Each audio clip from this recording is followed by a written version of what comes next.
Lucifer is sorry. Now, shall we go back and see what Lucifer might have been doing since the day he started the war in heaven and found himself pushed out? You remember he had promised freedom from rules and greater happiness to the angels if they would join him, and 1/3 of them had decided to be on his side.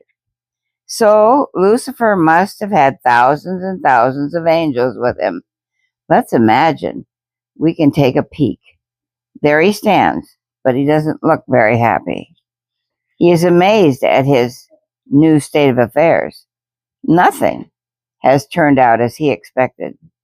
Being supreme commander here was far different than being commander in heaven.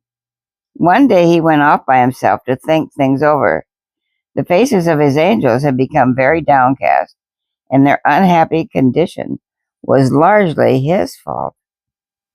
He shuddered to think what might become of them all, and wished he were not responsible for bringing them into these circumstances. After a long while of gloomy thinking, Lucifer suddenly looked up. What time was it? Yes, it was the hour of worship in heaven, and he had always led the heavenly choir. He wondered who would be leading it now. But what were those sounds falling on his ears? Instead of sweetest music, he heard bitter words and angry quarreling. He shut his eyes and shook his head. Where was he? Would the shining gates of heaven never again open to him to let him in? Oh, this must be all a horrible dream. But no, it was real. Too terribly real. He looked toward his angels.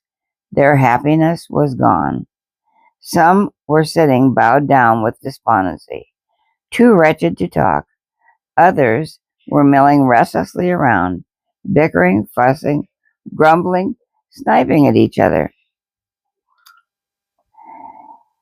It's all your fault that I'm down here in this misery, one accused his best friend. My fault, the other retorted. Nobody made you join the crowd. You decided for yourself. Every one of us did his own choosing. So don't go around throwing the blame on me. Yes, the first one shouted back with bitter anger. But when I changed my mind and wanted to go back to the loyal angels, who was it that talked and talked to persuade me to stay with the rebels? You, my best friend. And he stalked off, muttering to himself. My best friend, huh? My worst enemy, the way things have turned out. Lucifer shuddered as he saw and heard. Oh, if only they could be back in heaven. He would gladly bow in worship before God the Son. But now it was too late. He had lost heaven and had caused his followers to lose it, too. He wept bitterly, and deep sobs shook his body as a storm shakes a mighty tree. He looked out into space toward heaven. What was that he saw in the distance? It was a messenger angel passing by. Lucifer called to him and beckoned to him to come. The angel came. He looked with surprise and pity at the great change in the once proud Lucifer. Would you please carry a message to God the Son for me? Lucifer asked. Tell him I beg of him permission to talk with him. The angel said he would gladly deliver the message, and God the Son very graciously agreed to meet Lucifer. Lucifer told God the Son that he repented of his rebellion. If only they would allow him to come back to heaven, he would be satisfied with his place, or he would even be willing to be merely an ordinary angel, anything, just so he could be back in heaven. The other angels crowded around. On bended knee, they prayed to be taken back into heaven. Along with Lucifer, they begged, they pleaded, they wept. God the Son looked upon them with infinite sadness as he shook his head. Then he covered his face with his hands and wept. I can imagine the loyal angels leaning over the edges of heaven, anxiously watching to see what would happen. What a sight their eyes did see. There stood God the Son, the God of heaven, the great Creator, shaken with grief, weeping over his lost angel children. Kneeling around him were Lucifer and all his angels, with outstretched hands, begging, crying, pleading to be permitted to return to heaven. With tears streaming down his face, God the Son answered Lucifer in this manner: "O Lucifer, you were the highest of all my creation. I made you so. You are my chosen companion, the covering cherub nearest the throne.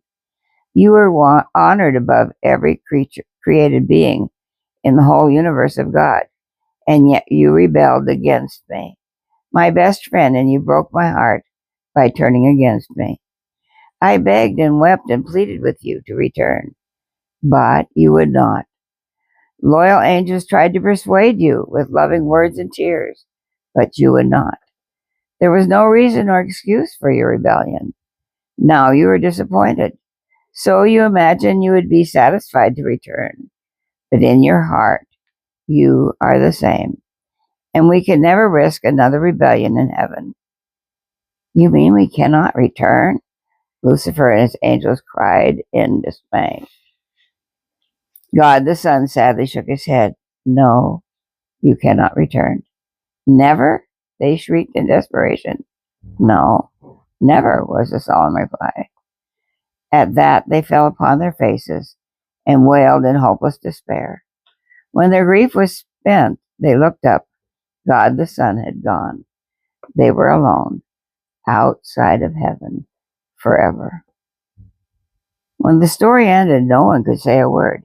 Each one sat there, thinking. After a long while, Margie managed a question.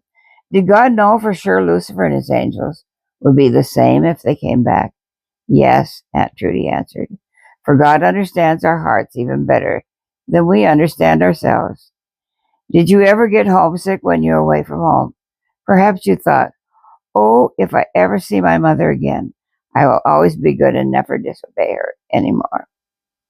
Then after you were home a while, everything seemed the same as before, and you acted the way you used to. God knew it would be that way with Lucifer and his angels too."